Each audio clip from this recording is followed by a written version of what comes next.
Good morning six class. I am Shashi Chauhan from happy Camry school. बच्चे, हमने ये 2 chapter आधा रीड किया था। चैप्टर का नाम था जुम्मन। इसके राइटर थे इस कहानी के वंशीधर श्रीवास्तव। अब बच्चे, जुम्मन जो था एक दर्जी था जो गांव के लोगों के कपड़े सिलता था। गांव के लोगों को उसके कपड़े बहुत पसंद आते थे। इस कहानी के जो राइटर है बच्चे, उसके जो पिताजी थे वो जुम्मन से ही कपड़े सिलवाया करते थे। उन्हें और किसी का काम पसंद नहीं आता था जुम्मन के सिवाय। बच्चे, जुम्मन की कारीगरी ऐसी थी कि कपड़ा तो फट जाता था पर सिलाई ऐसी की ऐसी ही रहती थी। अब बच्चे, जो वंशीधर श्रीवास्तव थे उनके जो पिताजी थे वकील थे, तो वो शहर चले गए थे। तो शहर जाने के बाद भी जब वो कभी गांव में आते, वह जुम्मन से ही कपड़ा सिलवाया करते थे। तो बच्चे, जब कोई शादी या कोई फंक्शन होता था तो जुम्मन क्या करते थे, उनके कपड़े फ्री में ही सिल दिया करते थे। तो जैसे जमींदार है या कुछ बड़े वर्ग के लोग, किसान हैं, तो उनके भी फ्री में ही कपड़े सिलते थे। तो जैसे जमींदार हो गया, कोई अनाज डाल देता था, कोई लस्सी दे देता था, कोई उनको उपले दे दिया करता था। तो बच्चे, वो गांव के लोग उनको, जब वो सिलाई नहीं लेता था तो सिलाई के पैसे नहीं लेता था, तो उसके घर में वे लोग इस तरह से सामान पहुंचा दिया करते थे। अब बच्चे, आधा चैप्टर हम आगे बढ़ते हैं।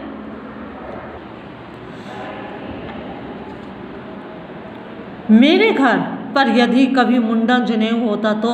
बच्चे, ये लाइन कौन कह रहा है? ये लाइन कह रहे हैं श्रीवास्तव, वंशीधर श्रीवास्तव ने कहा है कि मेरे घर पर जब मुंडन जनेऊ होता, मुंडन मतलब बाल कटवाना, तो जुम्मन अपने पूरे परिवार के साथ आते। बिरादरी वालों की तरह जाते समय परोसा भी ले जाते थे। परोसा मतलब खाना भी ले जाते थे। दशहरे के अवसर गांव में जो रामलीला होती, उसमें जुम्मन बड़ी प्रसन्नता से भाग लेते थे। बच्चे, जहाँ रामलीला आप जानते ही हो, तो उसमें भी जुम्मन भाग लिया करते थे। वानरी और राक्षसी सेना के वस्त्रों की मरम्मत वे बिना पैसे लिए करते ही थे। बच्चे, जो भी रामलीला के जो वस्त्र जो होते थे, रामलीला में जो वस्त्र प्रयोग किए जाते थे, उनकी भी सिलाई जुम्मन नहीं लेते थे। कभी कभी वे नाटक में भाग भी लेते थे। राजगद्दी के समय भाड़ों का जो स्वांग होता है, बच्चे, राजगद्दी जैसे होती है, राजगद्दी के समय कुछ लोग होते हैं, तो उसमें भी जुम्मन अवश्य सम्मिलित होते थे और लय से राम राज्य की मुबारकबादी गाते थे। उनका गला भी बुरा नहीं था, मतलब अच्छा खासा कुछ गा लेते थे। मेरे पिताजी जब तक जीवित रहे, राइटर कह रहा है, तब तक उन्होंने जुम्मन के अलावा किसी के हाथ का सिला कपड़ा नहीं पहना। जुम्मन, वंशीधर श्रीवास्तव के पिताजी ने। पिताजी के जीवन में गांव से भी संबंध बना रहा, जुम्मन के दर्शन भी होते रहे, पर पिताजी के देहांत के बाद वह संबंध टूट गया। किसके? राइटर का। और एक बार तो ऐसा भी हुआ कि मैं लगभग 8 साल के बाद गांव गया और वह भी अपने संबंधी के लड़के के विवाह में। गांव जाकर सुना कि जुम्मन बीमार है, तो संभवतः बचेंगे नहीं, अतः उन्हें देखने की इच्छा मैं रोक नहीं सका। तो जुम्मन को देखने के लिए वंशीधर श्रीवास्तव उसके घर गए। जुम्मन का घर बाहर से बहुत नहीं बदला था, पर बहुत कुछ बदल गया था। ऐसा लगा घर के बाहर पहले की तरह 1-2 बकरियां बंधी थी, पर गाय भैंस नहीं थी। बाहर जो तख्त पड़ा हुआ था वह कई जगह से टूट गया था।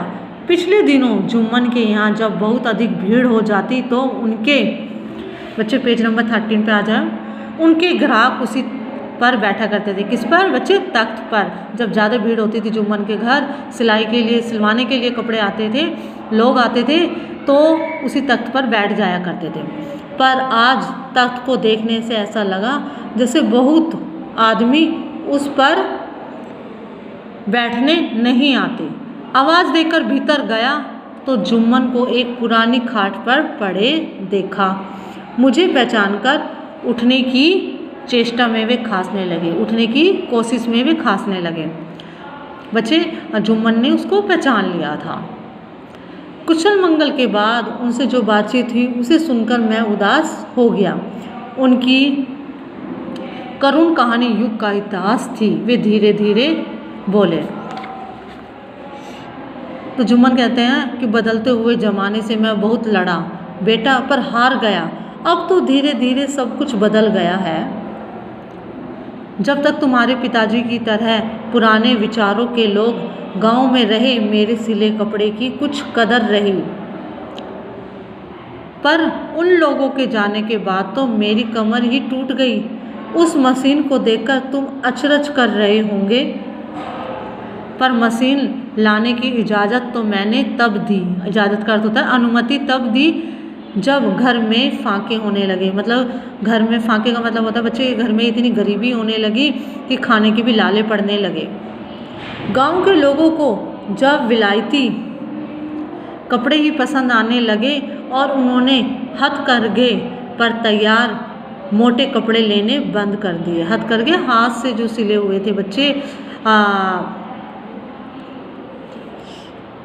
तो जुल्हे अपनी रोटी कमाने के लिए शहर से सिलाई की मशीन ले आए। उनके लड़के शहर में रहकर नए ढंग के कपड़े काटना और सिलना भी सीख आए। गांव के लड़के इन्हीं नए फैशन के कपड़ों को पसंद भी करने लगे। वे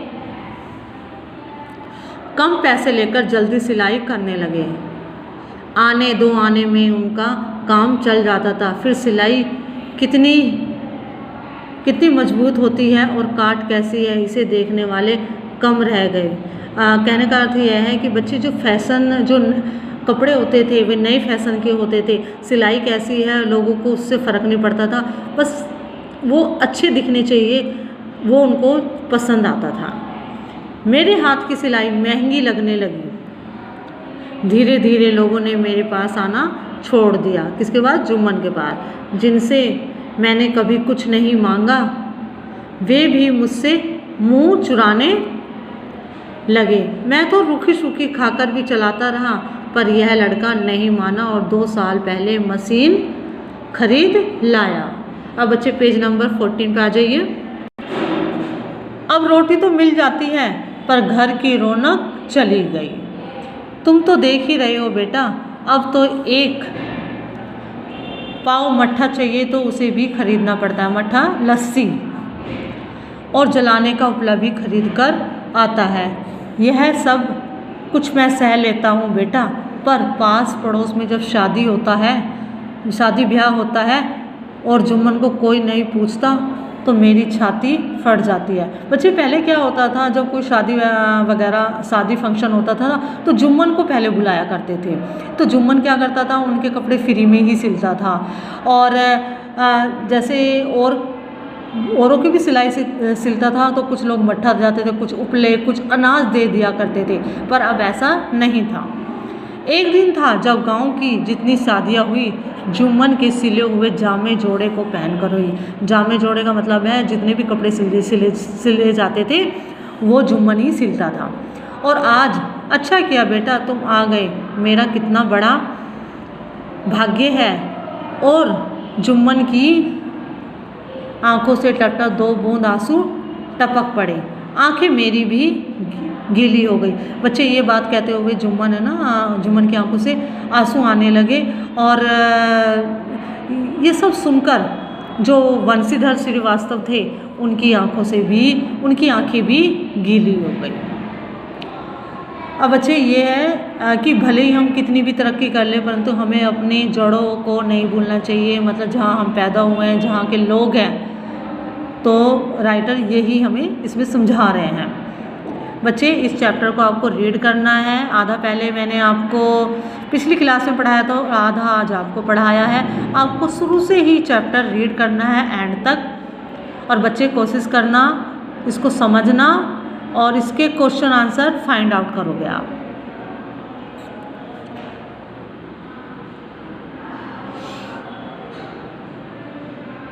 थैंक यू।